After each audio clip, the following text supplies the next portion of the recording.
Okay, it's Tuesday, day 2 of the Breeding Bunnies lab, and we are going to calculate the frequency of each. So yesterday, everybody started with the same number of alleles for generation 1, and so I'm going to go ahead and put the original starting alleles in my table.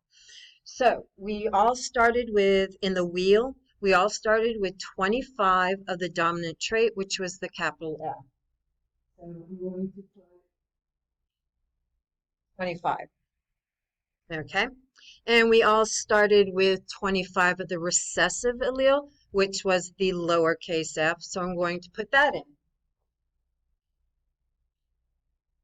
Okay, third column asks you to total. So what you do is you add column A plus column B. So 25 plus 25 gives me 50.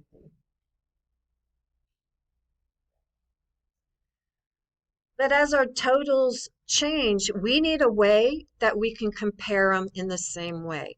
So that's where frequency comes in. We're going to calculate how frequently this allele appeared in the population. And the way we do that, just like in math, when you calculate a frequency, you're calculating a percentage. And you take the part over the whole. So let's look at the first one. So we have 25 of the dominant alleles. That's my part.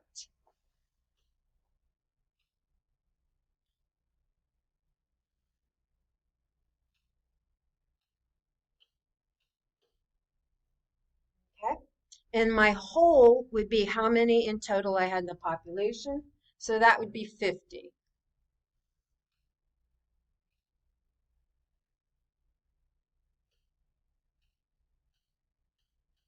Okay.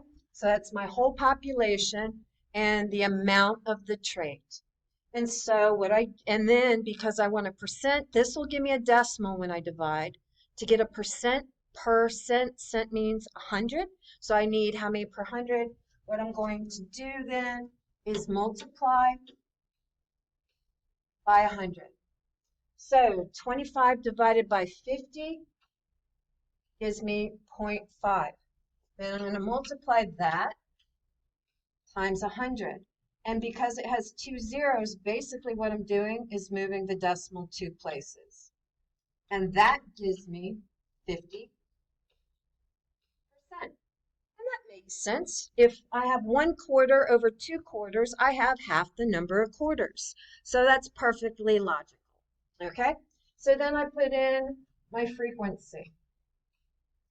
So 50% of that population has the dominant allele. Okay? And because they're the same numbers, I can go ahead and put 50% for my recessive allele.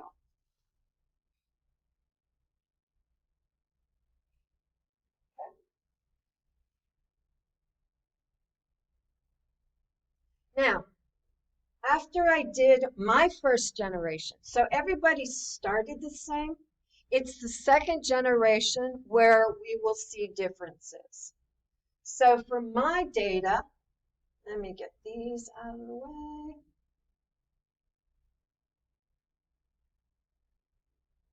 When I started my second generation and I set up my second wheel, I had 25 of the dominant traits.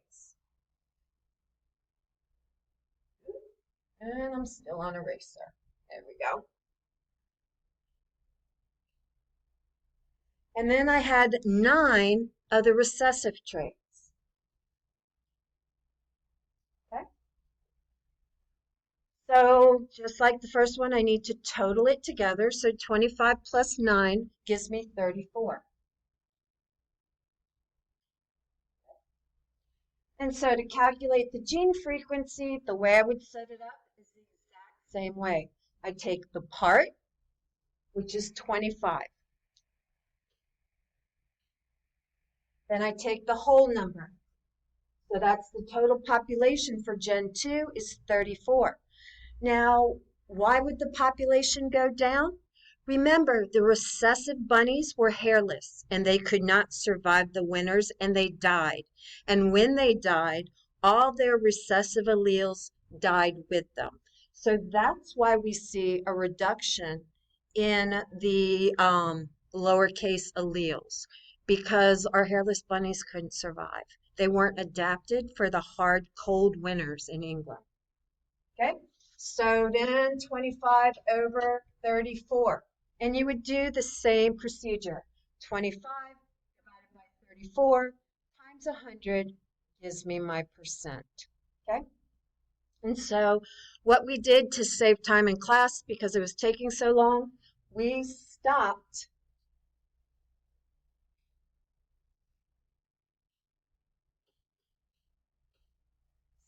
at generation 5, and that'll give you more time to focus on the questions, and it'll save time because we don't have time to spend 3 days on this lab.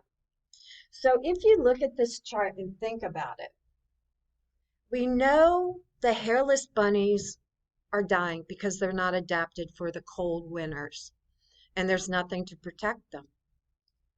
But our dominant trait of hair are able to survive. So will we have the dominant allele ever changing from 25? No. So right away, you know, and your data from your first table should have showed you that your number of dominant alleles doesn't change.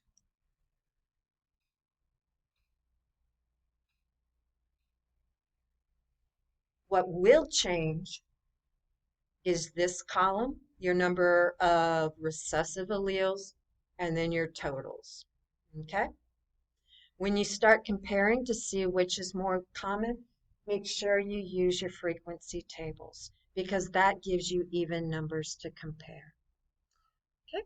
So you want to divide the part by the whole, multiply by 100, and that will give you your percentage. And that percentage is the frequency of that allele in the population. You do 5 generations, and then you can stop, and then you go on and answer your analysis questions.